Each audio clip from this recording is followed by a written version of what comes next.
Everybody knows if you squeeze grapes, you get wine. If you squeeze carbon, you get diamonds. But if you squeeze this, you get a liquid that's so dangerous, the Kanawha-Charleston Health Department calls it a potential public health hazard. This scene repeats itself all day, every day, in neighborhoods like yours all over the nation. Trash trucks compacting your garbage, crushing it under tremendous pressure. Then the byproduct, the noxious liquid squeezed out of all the stuff you throw away, spills out on city streets. We followed compactor trucks on 3 separate days in different parts of Charleston. It quickly became clear the cloudy fluid was pouring out into puddles or being drizzled in looping arcs up one street and down another. But is it dangerous? We took samples from a random truck on a random day. Not a scientific study, but a kind of snapshot of the contamination draining onto the streets from city garbage trucks.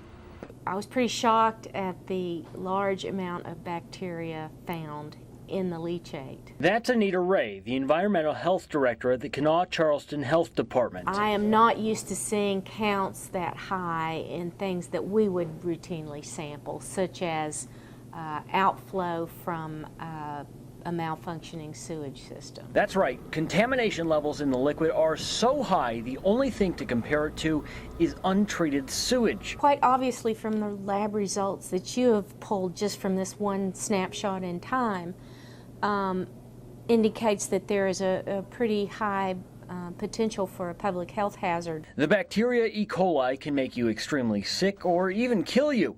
It's also used as an indicator of other dangerous microorganisms. It's so dangerous, levels of E. coli in treated wastewater, for instance, can't be more than a few hundred when it's poured into the Kanawha River. But one sample we took spewing from the back of the garbage truck came back with a reading well over 4 million. Another was 16 million, and a third pegged the meter. All the lab could determine was that it was more than 60 million. That's why Ray calls these puddles and wet trails on your streets a potential public health hazard. Even after it dries, it's picked up on shoes, stroller wheels, anything. The worst case scenario is as I've said before, if you have a child that has a ball or something and runs through the street, the ball runs through, the object runs through this stuff, and then the child, contacts it with their hands, then puts their hands in their mouth or whatever, then you've got a real potential for a transfer of that E. coli into the child's system. Remember, we're talking about E. coli numbers in the millions, the levels literally off the charts.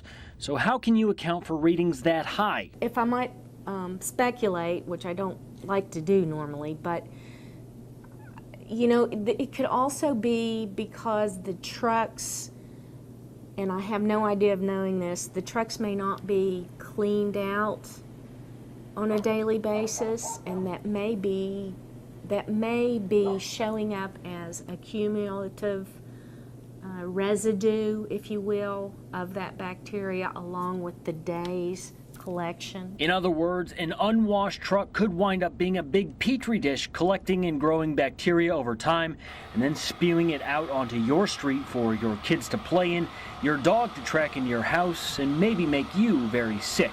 So you might be asking yourself, do they have to drain this stuff on my street? We've never recognized it as a big problem.